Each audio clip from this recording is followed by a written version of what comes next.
오늘은 세상의 시작은 무엇부터? 라는 제목을 가지고 여러분과 함께 이야기를 나눠보도록 하겠습니다.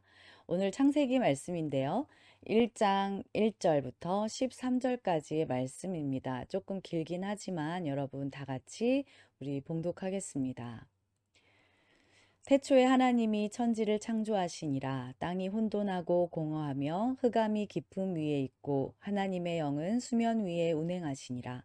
하나님이 이르시되 빛이 있으라 하시니 빛이 있었고 빛이 하나님이 보시기에 좋았더라. 하나님이 빛과 어둠을 나누사 하나님이 빛을 낮이라 부르시고 어둠을 밤이라 부르시니라. 저녁이 되고 아침이 되니 이는 첫째 날이니라. 하나님이 이르시되 물 가운데에 궁창이 있어 물과 물로 나뉘라 하시고 하나님이 궁창을 만드사 궁창 아래의 물과 궁창 위의 물로 나뉘게 하시니 그대로 되니라. 하나님이 궁창을 하늘이라 부르시니라. 저녁이 되고 아침이 되니 이는 둘째 날이니라. 하나님이 이르시되 천하의 물이 한 곳으로 모이고 묻이 드러나라 하시니 그대로 되니라. 하나님이 묻을 땅이라 부르시고 모인 물을 바다라 부르시니 하나님이 보시기에 좋았더라. 하나님이 이르시되 땅은 풀과 씨 맺는 채소와 각기 종류대로 씨 가진 열매 맺는 나무를 내라 하시니 그대로 되어 땅이 풀과 각기 종류대로 씨 맺는 채소와 각기 종류대로 씨 가진 열매 맺는 나무를 내니 하나님이 보시기에 좋았더라. 저녁이 되고 아침이 되니 이는 셋째 날이니라.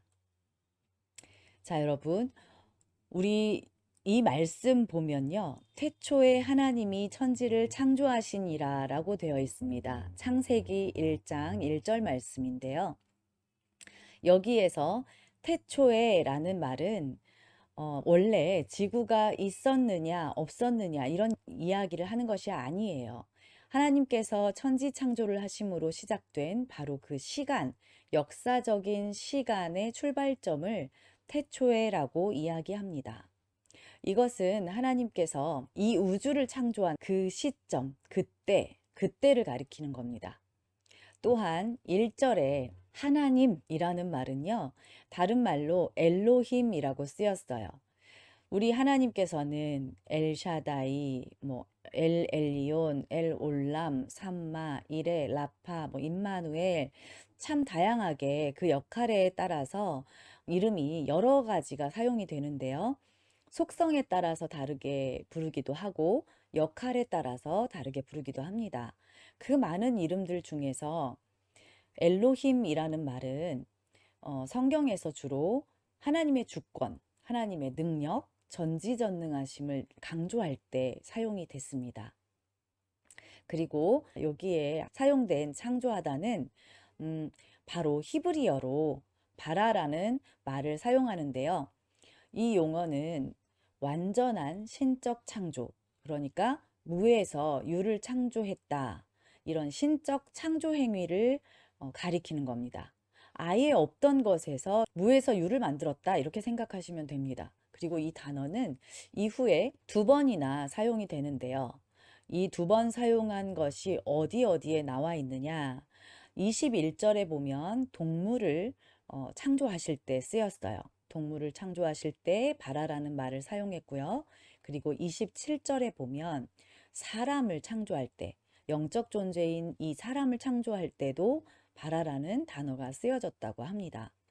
이처럼 전능하신 하나님께서는 온 우주와 동물과 사람을 창조하셨고, 그때부터 아주 긴 역사의 시간이 시작되었다. 그러니까 이게 바로 1장 1절에 모두 다 내포되어 있다라고 생각을 하시면 되겠습니다. 그리고 자, 2절부터는 창조의 과정을 하나하나 설명해 주고 계십니다.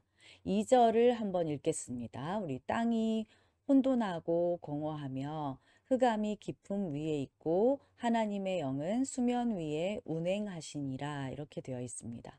2절에 땅은 우리가 살고 있는 지구를 가리키는 겁니다. 그렇죠? 처음 지구가 만들어졌을 때는 혼돈하고 공허했다라고 되어 있어요. 혼돈이라고 하는 것은 아직은 지구가 정리가 되어 있지 않다. 정리정돈이 되어 있지 않은 상태. 또 무질서하고 생명체가 살 수 없는 그런 상태를 말하는 거죠. 이는 생명이 존재할 수 없는 그런 상태임을 말해줍니다.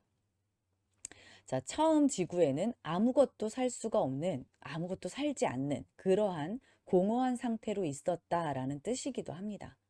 게다가 흑암이 깊은 수면 위로는 어두움이 짙게 드리워져 있습니다. 빛이 있었겠습니까? 그냥 깜깜한 게 아니라 어둠, 혼돈, 공허, 흑암, 깊음 이런 말들로 정말 캄캄하고 정리되어 있지 않은 어두움을 표현하면서 아무런 생명체가 살 수 없었던 그 지구의 모습을 묘사해 주고 있습니다. 그런데 그때 하나님의 영은 수면 위에 운행하시니라 이렇게 되어 있어요. 운행하고 계셨다고 하네요. 여기서 운행하시니라는 원래 말 뜻은 뭐 운전하다, 오고 가다 이런 뜻이 아니에요. 이 말은 알을 품다. 네, 알을 품다라는 뜻을 가지고 있어요. 한번 상상을 한번 해볼게요. 어미새가 아기 새의 탄생을 기다리면서 알을 품고 있어요. 운행하셨다라는 말은 아이를 잉태한 엄마가 아기의 탄생을 기다리면서 사랑스럽게 소중하게 여기듯이 하나님께서는 이 새로운 생명들의 탄생을 위해서 지구를 이렇게 품고 있었다는 말이에요. 그래서 우리는 이런 모습을 상상할 수가 있겠죠. 이제 완벽하게 아름다운 창조의 역사가 시작됩니다. 자, 우리 다 같이 3절 읽겠습니다. 하나님이 이르시되 빛이 있으라 하시니 빛이 있었고. 자, 하나님이 이르시되, 하나님이 말씀하시되 이렇게 되어 있죠.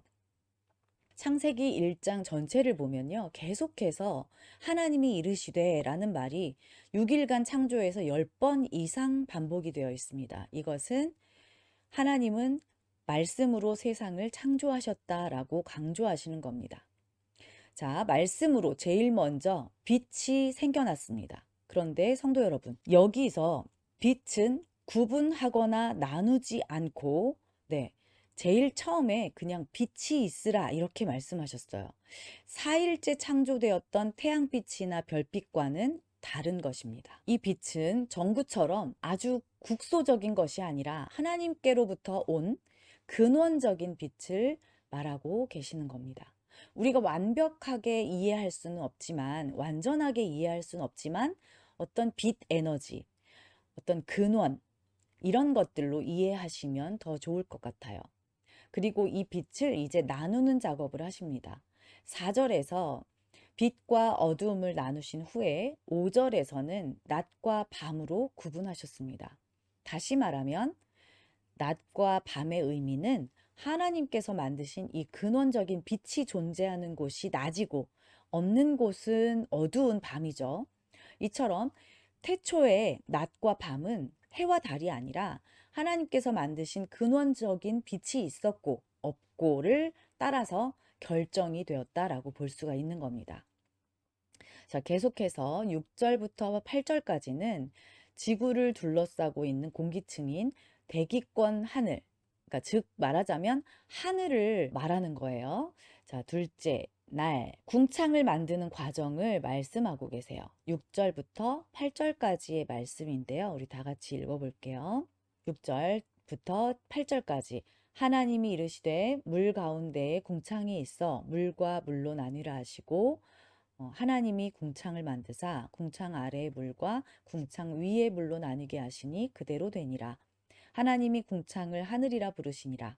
저녁이 되고 아침이 되니 이는 둘째 날이니라. 자, 먼저는 혼돈 가운데 이미 있었던 물을 나누어서 궁창 위와 아래, 땅 위에 고여있는 물과 공기 중에 수증기나 구름에 존재하는 궁창의 위의 물로 나누셨고요. 그리고 하나님께서는 이 궁창을 뭐라고 부르셨어요? 하늘이라고 친히 불러주셨어요. 자, 이런 정리 과정을 통해서 모든 생명들이 호흡할 수 있도록 대기권의 하늘이 만들어진 거예요. 하나님께서 대기권의 물들을 위아래로 이렇게 구분을 해 놓으셨다고 보시면 됩니다. 자, 9절 계속해서 읽겠습니다. 9절 하나님이 이르시되 천하의 물이 한 곳으로 모이고 묻이 드러나라 하시니 그대로 되니라. 자, 아까는 위아래로 나뉘었는데 이제는 한 곳으로 모여라 이렇게 이야기하셨어요. 자, 물을 한 곳으로 모았더니 묻이 드러났다, 땅이 드러났다라는 말씀이에요. 그렇게 만들어 놓으신 후에 물이 마른 곳은 땅이라고 부르시고 또 물들이 함께 모여 있는 곳은 바다라고 부르셨습니다.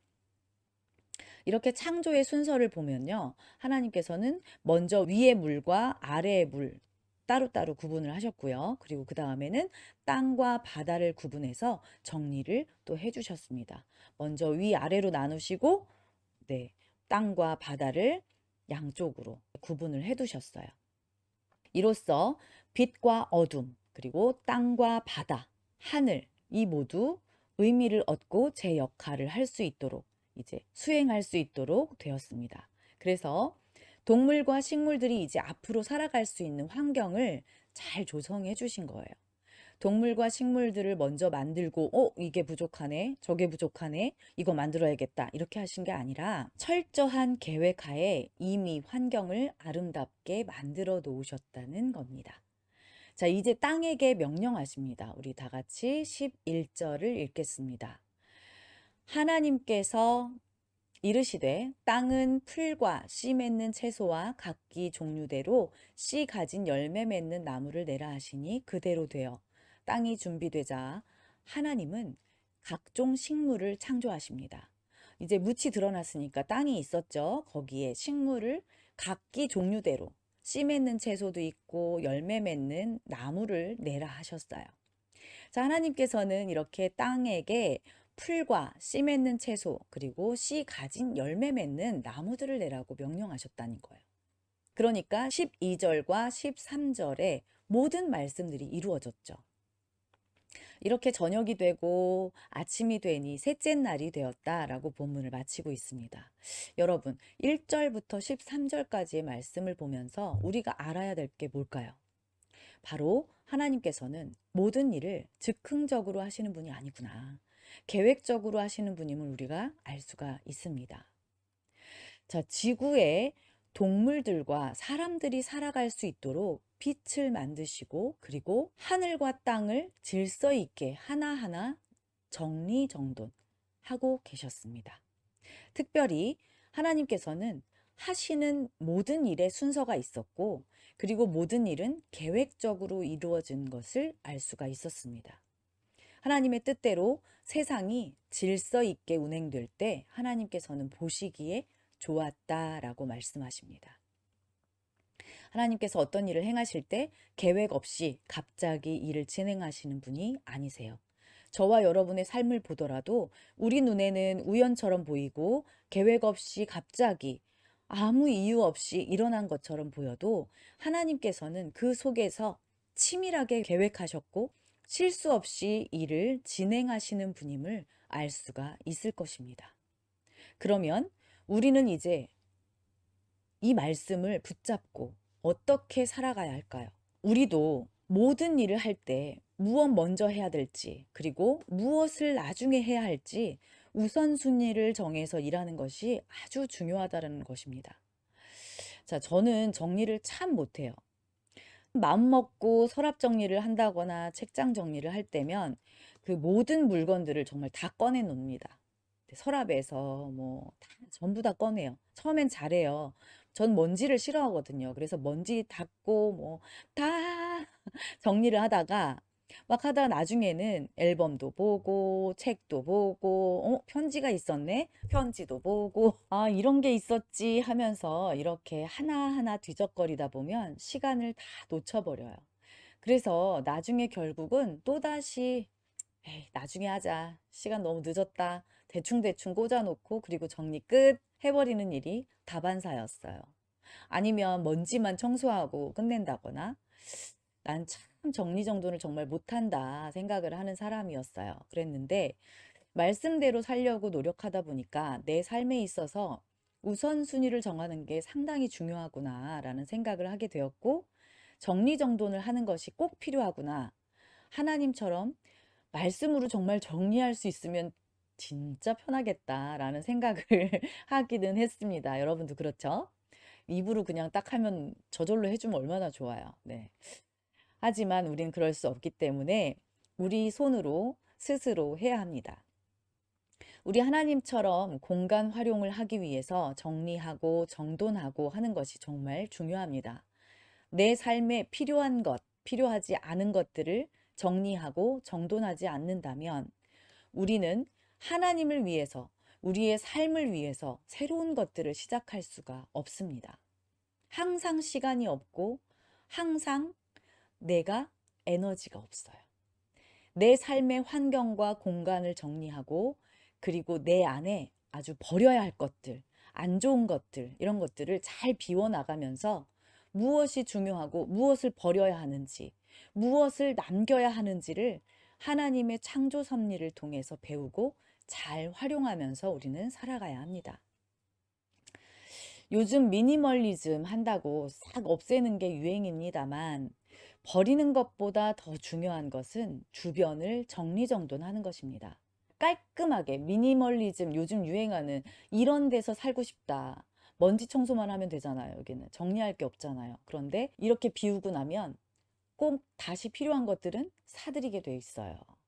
그러니까 내가 꼭 필요한 것들은 남겨야죠. 버리면 안 돼요. 그렇지만 정리정돈을 잘 해두어야 합니다. 그리고 라벨링이 참 중요하더라고요. 오늘 말씀에 있으라라는 말씀은 존재하라는 말씀입니다. 명령이에요, 명령. 나뉘라, 드러나라, 내라. 이 말씀은 각기 자리에서 부여받은 각자의 소명의 자리에서 감당하라 라는 뜻입니다. 소명을 감당하라. 자, 우리도 하나님이 부여하신 각자의 소명의 자리에 있을 때 참된 존재의 의미를 발견할 수 있습니다. 창세기 1장은 생명이 질서 안에 존재함을 드러내 줍니다. 생명이 질서 안에 있을 때 제대로 존재할 수 있다는 겁니다. 여러분들은 어떠세요? 잘 살고 계신가요? 세상의 시작은 무엇부터입니까? 맞습니다. 혼돈 가운데 방치되어 있던 것들을 정리정돈하는 것입니다. 혼돈 가운데 내 안에도 혼돈이 있어요. 내 머릿속, 내 마음속 모든 것들에 내 생활 가운데 방치되어 있는 것들이 있습니다. 말씀, 봉사, 기도, 교제, 예배 모든 것들이 정말 내가 게을리하고 또 가까이 하지 않고 했던 것들, 게을리했던 이 모든 것들, 하나님의 친밀한 교제나 봉사 이런 것들보다 다른 것들이 우선시 되었다면 이제 2024년을 절반 이상 지나왔어요. 마무리를 할 시점이 점점 다가오고 있는데요. 여러분들 시작은 벌써 야심차게 시작했겠지만 지금쯤 되면 아이고 또다시 돌아가는 그런 여러분의 자신들을 발견하셨을 겁니다. 하지만 이제라도 2024년도에 마무리될 때 송구영신 예배를 드릴 때는 아, 내가 그래도 잘 비워내고 잘 정리하고 했구나라는 그런 생각을, 그런 고백을 할 수 있는 여러분들이 되시기를 바랍니다. 우리가 해야 할 일과 하지 말아야 할 일을 정확하게 구분하고 먼저 할 일과 나중 할 일을 하나님께 물으면서 그 안에서 그분의 능력으로 자유롭게 누리시면서 살아가시기 원합니다. 자, 여러분들과 저는 앞으로 올 한 해 마무리할 때까지 최대한 잘 정리정돈하는 시간으로 삼아 보시고 여러분들의 삶이 축복된 삶이 되시기를 주님의 이름으로 축원합니다. 우리 말씀 생각하시면서 창조주이신 엘로힘 하나님께서 세상의 시작을 정리정돈하신 것처럼 우리도 나도 혼돈 가운데 방치되어 있던 모든 것들 이것들을 정리정돈하시기 원하면서 주님께 자유롭게 기도하시면서 예배를 마치도록 하겠습니다.